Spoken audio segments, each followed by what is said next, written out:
In this video prepared by Confort Empresaria Latin America, we are going to quickly study refrigeration with ammonia.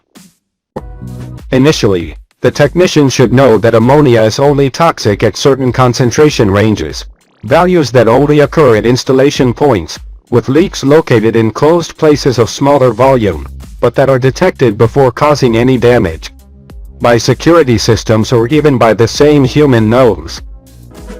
Another important piece of information for the technician refers to the flammability of ammonia, which occurs only with a high ignition source. Facilities that use ammonia are made of robust steel or stainless steel to avoid corrosion and leak problems, a factor that significantly influences the greater investment required by these facilities. From a purely economic perspective, and provided no unnecessary regulatory restrictions are introduced, it is to be expected that ammonia will be used as a refrigerant in an increasing number of applications. The use of ammonia in the HVAC sector will spread as regulators verify its relative safety. Let's define a basic single-stage ammonia refrigeration system. The main parts of the system are 1. Compressor 2. Oil system 3. Capacitor 4. Pumps to recirculate the coolant 5. Evaporator 6. Liquid container 7. Liquid separator 8. Expansion valve. The main characteristics of distributed single-stage systems with ammonia are 1. They are used in applications with a single temperature level, for example chiller-type coolers.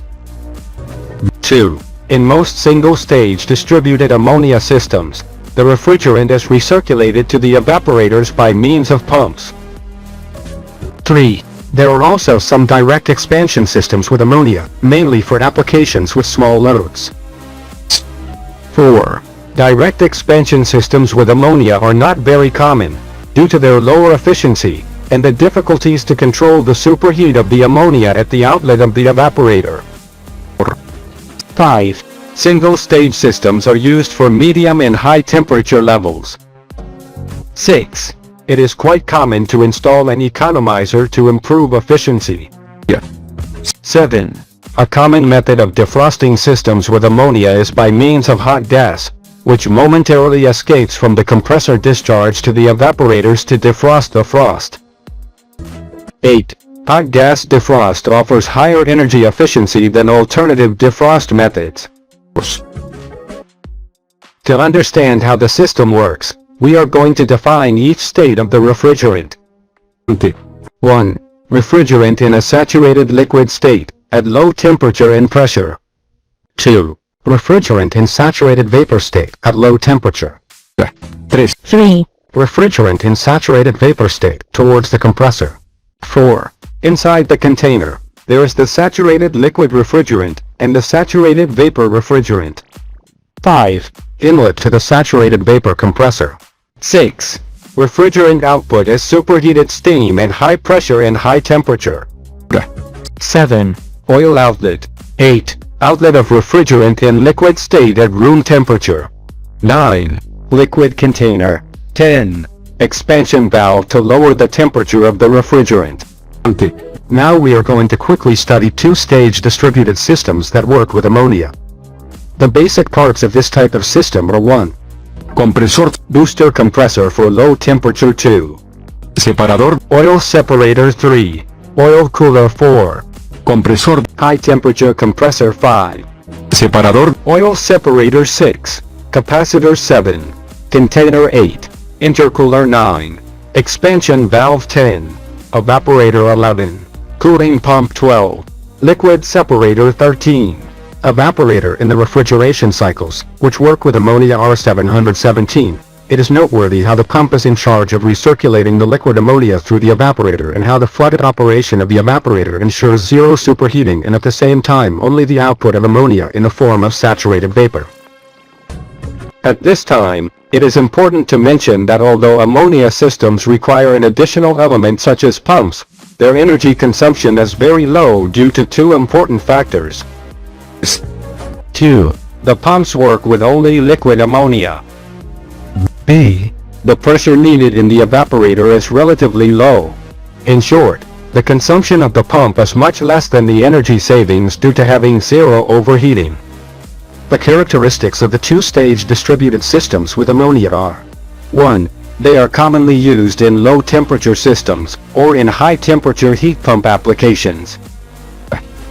2. Sometimes it is even possible to add more stages if heating and cooling systems are combined. 3. Two-stage systems offer higher efficiency, but are also more complex than analog one-stage systems. 4. Two levels of temperature can be achieved by means of an additional thermal load on a high-temperature compressor. 5. It is quite common to find a combination of screw compressors for low-temperature stages, booster type, and reciprocating compressors for high-temperature stages. Some precautions you should know about ammonia refrigeration systems. 1. The pungent characteristic odor of ammonia is felt at concentrations of 5 to 10 ppm. 2. Some people tolerate up to 100 ppm without feeling unpleasant effects. 3. From 150 to 200 ppm concentration, ammonia causes irritation of the mucous membranes and eyes, but without serious consequences. 4. From 500 to 700 ppm concentration, ammonia affects the eyes more quickly, tears appearing in 30 seconds, the air is still breathable. 5.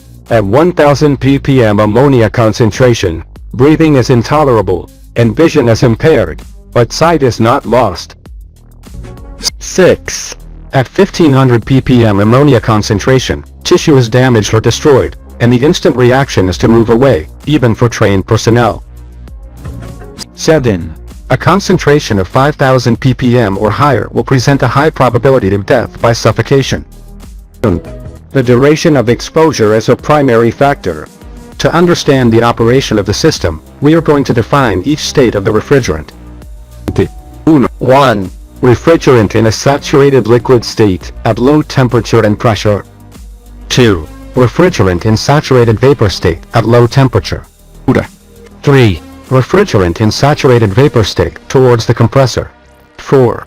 Inside the container, there is the saturated liquid refrigerant and the saturated vapor refrigerant. 5. Inlet to the saturated vapor compressor. 6. Refrigerant output is superheated steam, at high pressure and high temperature.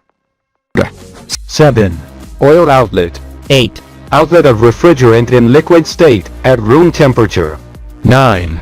Liquid container. 10. Expansion valve, to lower the temperature of the refrigerant.